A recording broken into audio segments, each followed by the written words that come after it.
It was a cold February morning when I decided to meet Francie for breakfast at the restaurant. For the first time in a long time, the parking lot was full. I was shocked at this sight. I drove around and circled back twice before I found a decent parking place. I closed my car door and trotted through the bitter cold wind. The door of the restaurant opened just as I reached for the handle. Two bulky men wearing dirty stained orange overalls walked clumsily past me.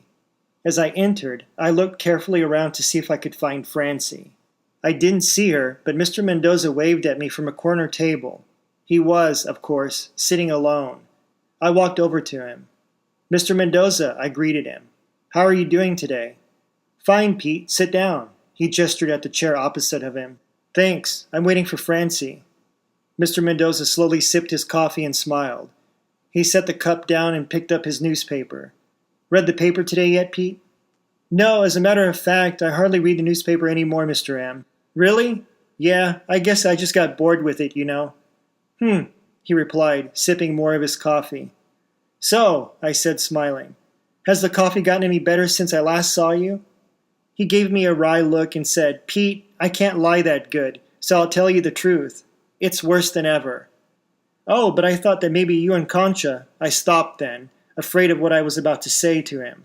I caught my breath and said, "No, Pete, you have every right. Let's just say it. The new owner of this establishment and I have come to decent terms." "Oh.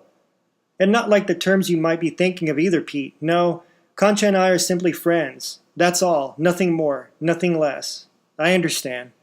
He sipped more of his coffee. He looked over at me for a second and said, "And how's Francie?" "She's doing fine." "That's good, Pete." He sipped more of his coffee and gave me another of his peculiar wry smiles. "It is, after all, quite cold outside today." The waitress walked up to me and I gave her a small order, 1 bean and cheese taco and 1 dark coffee. She nodded her head and quickly jotted down my order on her notepad. Her pen must have been giving her trouble because she stopped writing and shook it violently up and down for a second. She wetted the tip of it with her tongue and then continued writing on her notepad as she quickly walked back toward the kitchen. Mr. Mendoza appeared to speak and then decided against it. What he was about to say next, I had no idea. I just patiently waited for him to say something.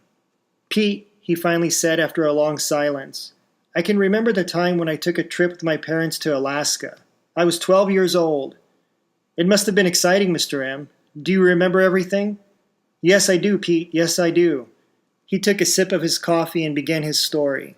"We were going to fly up there by airplane, but my mother was deathly afraid of flying. So, instead, we drove all the way up to Vancouver and took a passenger boat the rest of the way. 7 days at sea, if I remember correctly. The seas were very choppy and cold at that time of year. It seemed like it took forever to get there. But when we finally did arrive, boy, the sights. Snow-covered mountain slopes, frozen lakes and ponds with people ice skating on them. It was beautiful. And the aurora borealis at night. You should see them sometime in your life, Pete." "Hopefully, one day that is," I replied. Anyway, what I was going to say was, I can't exactly tell you what part of Alaska we went to, but it was mighty cold and the wind was frigid. I remember walking with my father and mother through some frozen land, except it wasn't all frozen, and little sprouts of gray-brown grass crunched like potato chips underneath our feet. I thought to myself, grass, here in this frozen place? It must be strong grass to want to grow here. My father looked down at me and asked me what was wrong. "Nothing," I said. Then he said he was going to show me some wild animals and giant trees like they grow nowhere else. And sure enough, he did. It was the greatest experience of my life. "You must have exceptional parents, Mr. M." "They're both gone now. My mother died 22 years ago. My father passed away recently." "Yes, though, they taught me everything I know about life. I couldn't have asked for better parents.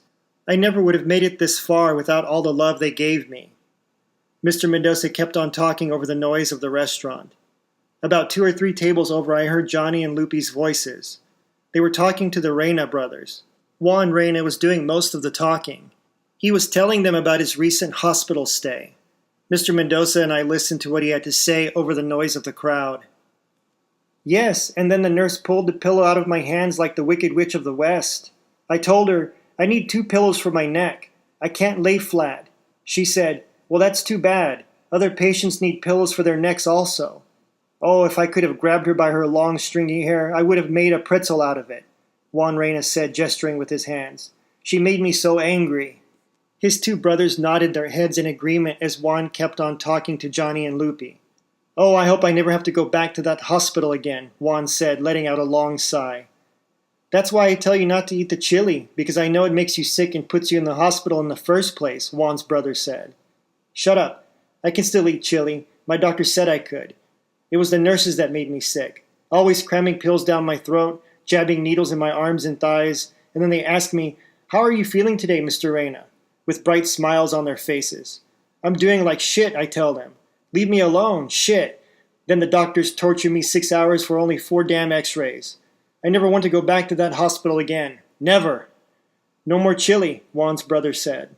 Lupe's baby started to cry. She said quietly, "Shh, shh, little Noah. Look." The Reyna brothers continued to eat their tacos and drink their coffee over the baby's crying. Johnny looked over at us and waved. I waved back, and Mr. Mendoza nodded his head at him. As long as I keep getting older, Pete, Mr. Mendoza said, I find that it becomes harder and harder for me to take it anymore. What's that, Mr. M? I asked him curiously. Crying. Oh. See, it's not that I despise a baby's crying, not yet at least. It's just that it echoes and echoes through my ears like one of those U things that you can tap against anything to make it vibrate and hum. Just like that. It never stops. Yes, I think I know what you mean.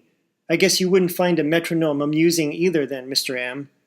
What's that? He asked me with a serious look upon his face. It's kind of like a clock, except it ticks back and forth over and over again. Good Lord, no. For me, there's enough things in my life that tick to drive me a little crazier every day, Pete, he said, letting out a small dry laugh that slowly turned into a cough. Just then, the waitress returned with my order, and Mr. Mendoza silently took another sip of his coffee.